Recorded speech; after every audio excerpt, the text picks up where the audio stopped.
I have few illusions and no money, but I'm staying for the finish. When people keep telling you you can't do a thing, you kind of like to try. Margaret Chase Smith. Although George Romney campaigned vigorously and spent large sums of money, the polls continued to move against him. Personally, I was disappointed by Romney's withdrawal. Even though I had knocked him out of the ring, now I would win without having actually defeated an opponent in the election. And the test of the election was, after all, the reason I had decided to enter the primaries in the first place. Richard Nixon. Today, I reaffirm my candidacy for President of the United States. I intend to stay the course. I believe we must not permit the dream of social progress to be shattered by those whose promises have failed. I have only just begun to fight. Ted Kennedy. The New Hampshire results were disappointing, and I know the road to the nomination will be long and tough. But we'll pull out of this temporary slump and win the nomination as surely as if the figures Tuesday night had been reversed. George H.W. Bush. Successful presidential campaigns require three basic things. First, people have to be able to look at you and imagine you as president. Then you have to have enough money and support to become known. After that, it's a battle of ideas, message, and issues. Paul Tsongas met the first two criteria and was out to win the ideas battle. I was determined not to let him do it. Bill Clinton. As many of you are no doubt aware, the first four contests of the 2020 U.S. presidential election are coming up in February. The Iowa caucuses will be on February 3rd, the New Hampshire primary on February 11th, and on the Democratic side, there will be caucuses in Nevada on February 22nd and a primary in South Carolina on February 29th. Republicans in Nevada will meet in a state convention to allocate their delegates to the National Convention on February 21st through the 23rd, and the South Carolina Republican Party opted to cancel their presidential primary. Just these four states prove that, even in 2020, the American system for choosing a presidential nominee is not cut and dry. And I know there are people asking, what is the difference between a primary and a caucus anyway? And why are some delegates getting chosen by a state party convention instead of the voters? Also, who decided that these four states should go first? We'll explore these questions, dear listener, in this special episode of the Presidencies of the United States. I'm your host, Jerry Landry, and thank you for joining me. I know that our American listeners may think it a bit crazy to release an episode on Super Bowl weekend, and special thanks to those of you listening on the release weekend. Despite the timing, I wanted to make sure to get this episode out before the first contest of the 2020 presidential election. As you heard, I had a plethora of assistants in bringing this episode together. Voicing Margaret Chase Smith and George H.W. Bush were Vicki and Eric of the Ransack History podcast. History is full of hidden gems in terms of fascinating stories, interesting characters, and just plain odd moments. With each episode, Vicki and Eric go in search of those gems to share with their audience. Believe me, you'll want to join them for an adventure through the annals. Steve Guerra provided the quote from Richard Nixon, and he's the host of not one, but two great podcasts, The History of the Papacy and Beyond the Big Screen. While I have little to add and much to learn about papal history and have appreciated the insights Steve has provided on that podcast, I have joined Steve on an episode of his other podcast to discuss the film Amistad. If you'd like to learn more about the history behind the production on an amazing assortment of films, be sure to check out Beyond the Big Screen. For Ted Kennedy, I turn to Sean Munger, an author and historian who currently hosts the Second Decade podcast, which takes listeners on journeys through the second decade of the 19th century. If you'd like to catch a sneak peek at what's ahead for the narrative episodes of Presidencies, be sure to give Second Decade a listen. Finally, to voice Bill Clinton, I enlisted the help of my husband Alex. While he doesn't have a podcast of his own, he was a driving force in helping me to get started in podcasting, and I can't thank him enough for all of the many ways he supports this effort as well as all of my endeavors in life. Thanks again to all of these amazing folks for their willingness to be a part of this special episode. And you can find links to all of their podcasts on the website at presidencies.blueberry, that's BLUBRRY.com. Just a reminder from the last special episode. My focus is on presidential history. You'll have to find another source for information on current politics, which, especially for voters, I encourage you to explore numerous sources to find out more about the candidates from which you'll be deciding. With the advent of the internet and information at your fingertips, it has become easier to obtain information, but the onus is still on the information seeker to discern whether the source is reliable or not. That's where verifying through multiple sources comes in, and being aware of any intended or unintended bias on the part of the source. Bias doesn't necessarily mean that it isn't true, as we all have a bias. But it does mean you may not be seeing the whole truth when you just engage with one source for your information. That's why I consult with multiple sources for this podcast, to ensure that the information that I provide is as accurate as it can be. With that said, let's dive into our sources and start answering some of these questions. As we discussed in the last special episode, the presidential primary is still a relatively recent development. We'll get back to primaries in a moment, but I'd like to first look at the caucus system, as that is the more direct descendant of the pre-20th century nomination process. The first thing that we should note is that while we lump the caucuses together to talk about the caucus states, in fact, the operation of the caucus system varies by both state and party. Generally speaking, it's a system with many levels, with meetings held over the course of weeks, and in some instances, months. As described by the CQ Press Guide to U.S. Elections, quote, there is mass participation at the first level only, with meetings often lasting several hours and attracting only the most enthusiastic voters or dedicated party members. Participation, even at the first level of the caucus process, typically consists of local party activists. Many rank-and-file voters find a caucus complex, confusing, or intimidating. While this can mean lower participation, in instances where a candidate has generated a large amount of support leading into the caucus, it can lead to huge turnouts. And indeed, caucus states were key in 2008 to the nomination of then-Senator Barack Obama. The Iowa caucus, being the traditional first contest in the primary season, generally is the caucus that attracts the most attention. While there was a dramatic shift away from caucuses to primaries in the 1970s, as discussed in the last special episode, they have enjoyed a slight resurgence in the 21st century, particularly in smaller states. Proponents of the caucus system argue that it helps to build the party apparatus in the state and allows the voters who attend to get more deeply involved in the process than just taking a minute to go to a voting precinct. However, the argument can also be made that the caucus is not as accurate of a reflection of voter opinion as a primary. A news story gets shared by a friend on social media, or you catch a tweet that really makes your blood boil. But how do you separate fact from fiction?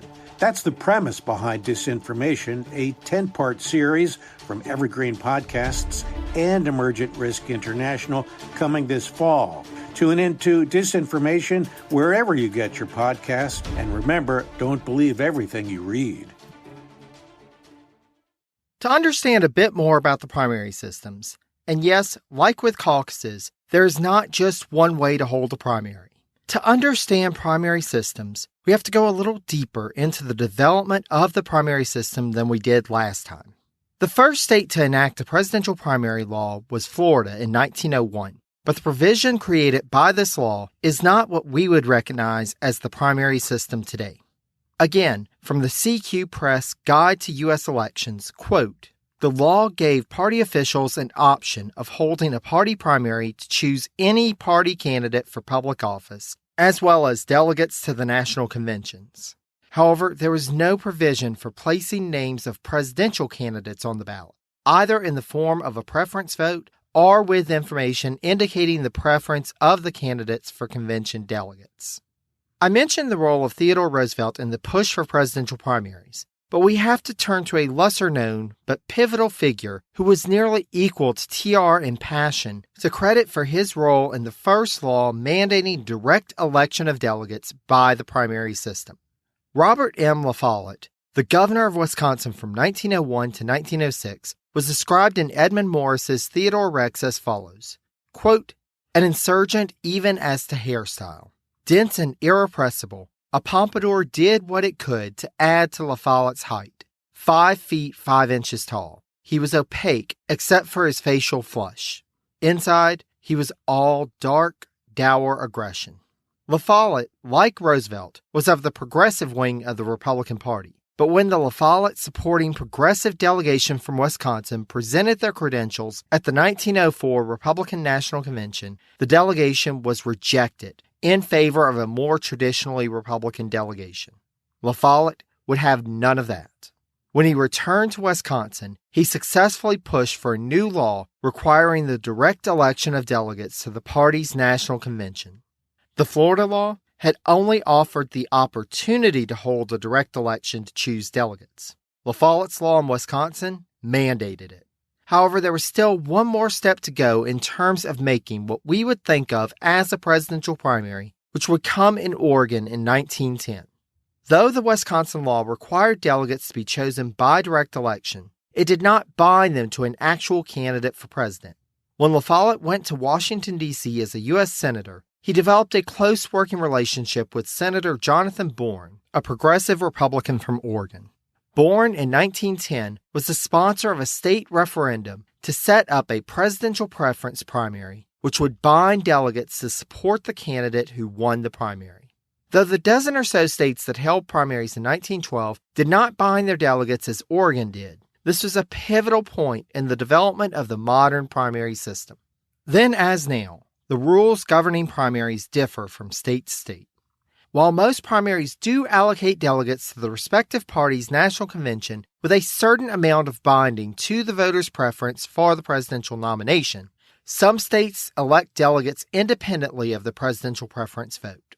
Likewise, even with the states that do bind delegates to the voter's preference for president, states differ on just how many ballots delegates are required to be bound to the voter's preference.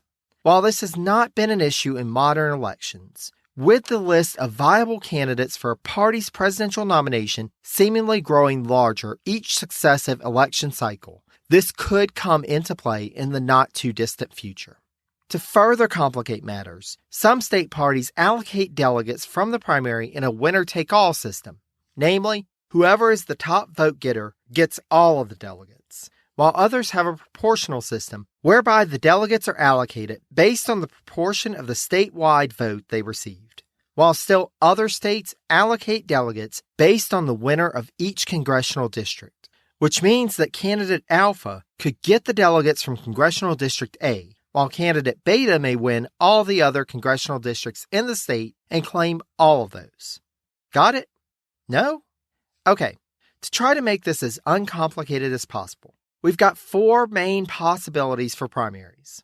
Either delegates will be chosen who aren't bound to a particular presidential candidate, delegates will be bound to the candidate who wins the state, delegates will be apportioned based on the preference of the congressional district they represent, or delegates will be chosen in proportion to the overall state's preference for a presidential nominee. We won't go into superdelegates just yet, but we will cover those on a future episode. However, I will mention one other complication. Who exactly gets to vote in these contests anyway? For those who are not registered to vote in the U.S., when you go to register, you can enter a party affiliation or you can register as an independent.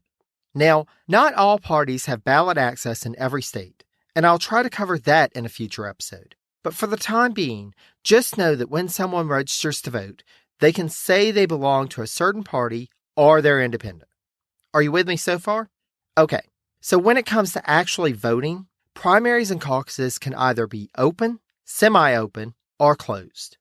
What's the difference? Well, in a closed caucus or primary, only people who are registered members of the party can vote. Thus, if you're a registered Republican voter, then you can vote in the Republican primary, but you can't vote in the Democratic primary. Simple enough. In an open contest, you can vote in any primary you want, but you can only vote once. Thus, if a registered Democratic voter decided that they wanted to vote in the Republican caucus, they would be free to do so in an open caucus state, but they couldn't turn around and go to a Democratic caucus in the same election and cast a second ballot. One vote, but the voter, no matter their party affiliation or lack of affiliation in the case of independents, can choose which party's contest they want to participate in. The registered independent voters are what makes the semi-open contest a bit more interesting. In those caucuses or primaries, while people who are registered in a particular party can only vote in their party's contest, Independent voters get to choose which one they'll vote in. In a closed primary or caucus state, registered independents don't get to vote, but the semi-open contests allow them to choose which party's election they'd like to cast their ballot in. I know that this may already seem like a maddening system, but since I'm in the midst of the Jefferson series, I can't help but think that Jefferson would love this idea of states serving as laboratories for trying out various systems. I can picture him in his library poring over books to understand it all, and I imagine he would make some charts and send off some inquiry letters to various state election boards. Even with this experimentation, though, it does seem like some rigidity has settled into the system which Jefferson would question, namely Iowa, New Hampshire, South Carolina, and Nevada. Despite being more closely derived from the traditional system, the preeminence of the Iowa caucus to the presidential election cycle is an idea just under a half-century old. As discussed, the 1968 election served as an impetus for the Democratic Party to rethink how it elected delegates to the party's national convention. Thus, a group of 4 Iowa Democratic operatives got together and devised the modern Iowa caucus system, including that a candidate must reach a viability threshold of 15% of support in order to gain delegates. While crafting this system, its architects did not imagine that it would come to play a large role in choosing presidential candidates. However, one campaign in the next election cycle saw the revamped Iowa caucus as a key part in a path to victory for their candidate. The frontrunner in the 1972 Democratic presidential contest was Senator Edmund Muskie of Maine. Muskie had a career spanning decades and had been the party's vice presidential nominee in 1968. However, a host of other Democrats had lined up to challenge Muskie for the nomination, including the junior senator from South Dakota, George McGovern. McGovern's team could not compete with Muskie's campaign in terms of funds, and they had little hope of besting a candidate from Maine in the primary in neighboring New Hampshire. Without an early win, there was little chance that they could stay viable for long. Thus, when McGovern's advisors started analyzing the early contest, they realized that not only were the Iowa caucuses scheduled early, but they would basically have the field to themselves, as all of the focus was on New Hampshire. Muskie had secured the endorsement of Senator Harold Hughes of Iowa, who had originally intended on competing in the caucus but had dropped out. With Hughes's departure from the field and his endorsement, Muskie and his team assumed the contest was theirs for the taking, and they could focus their efforts elsewhere. Meanwhile, McGovern and his staff worked to campaign and get supporters out to the caucuses on January 24, 1972. Though McGovern came in second with 27% to Muskie's 39%, the second-place showing gave the campaign enough momentum to propel McGovern to ultimately secure the party's nomination that year. Since then, the Iowa caucus has proven to be key to ultimately successful campaigns by Jimmy Carter, George W. Bush, and Barack Obama, and has helped propel Gerald Ford, Walter Mondale, Bob Dole, Al Gore, John Kerry, and Hillary Clinton to win their respective parties' nomination over the years.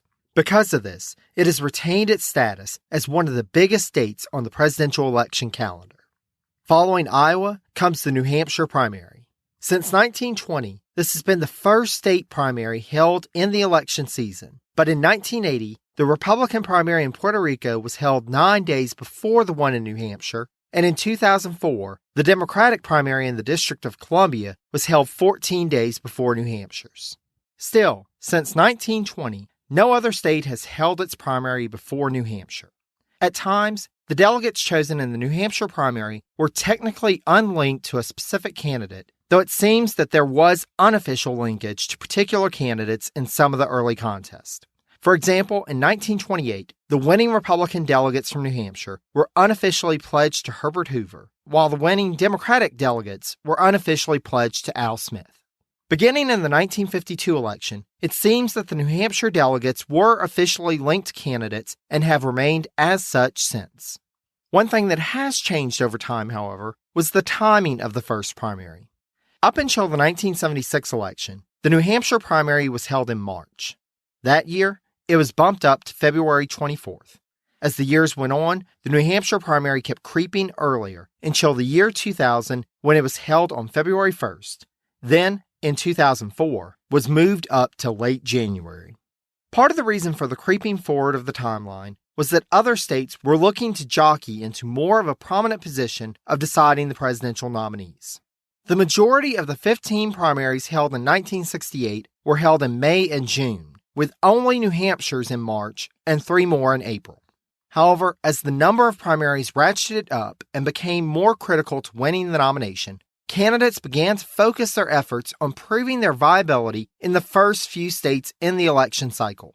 Indeed, in 1976, New Hampshire proved to be a crucial step, and indeed, in many ways, more critical than the Iowa caucus, in propelling forward a little-known former governor from Georgia named Jimmy Carter and slimming down a crowded field.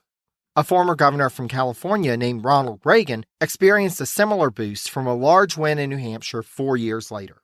Thus, in a desire to play kingmaker like Iowa and New Hampshire, more states began moving their primaries and caucuses up in the calendar. The problem with this became that the shortened campaign window hindered the chances of dark horse candidates in favor of candidates with large campaign coffers and a larger operation behind them. Also, there's a big difference in trying to start up a bare-bones campaign in a state like New Hampshire than in a state such as Florida.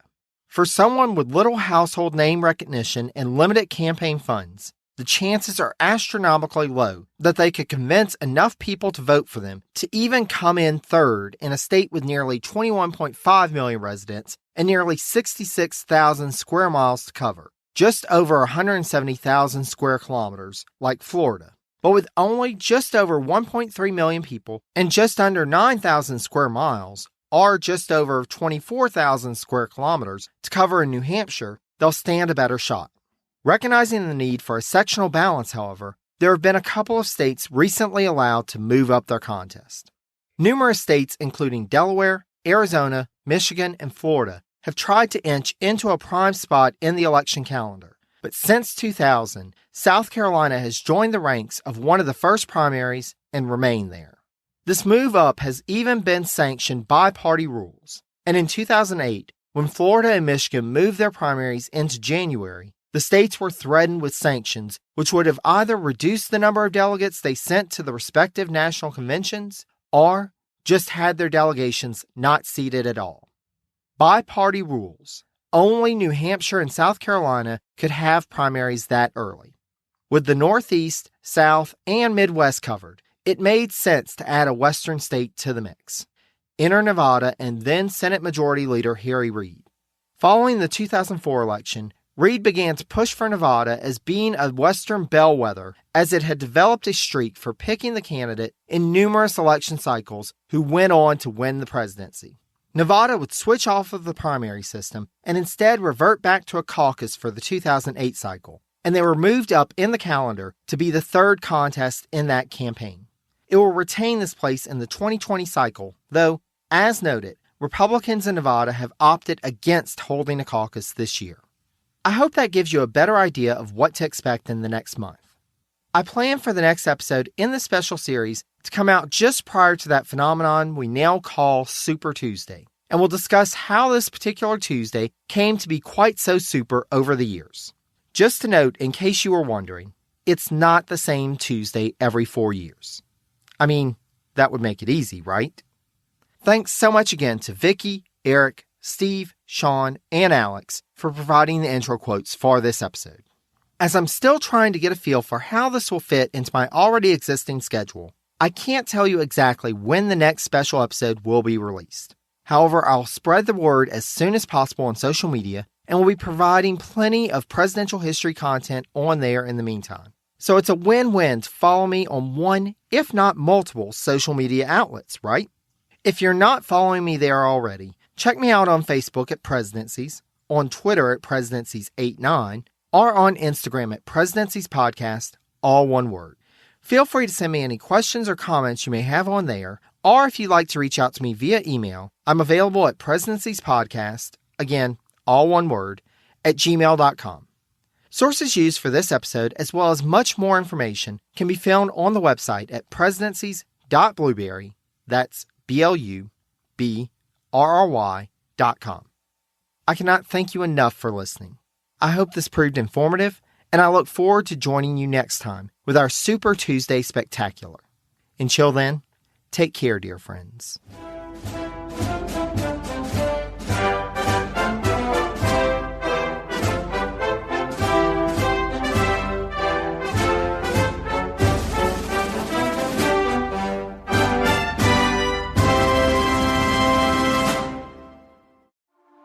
A news story gets shared by a friend on social media, or you catch a tweet that really makes your blood boil. But how do you separate fact from fiction? That's the premise behind Disinformation, a 10-part series from Evergreen Podcasts and Emergent Risk International coming this fall. Tune into Disinformation wherever you get your podcasts, and remember, don't believe everything you read.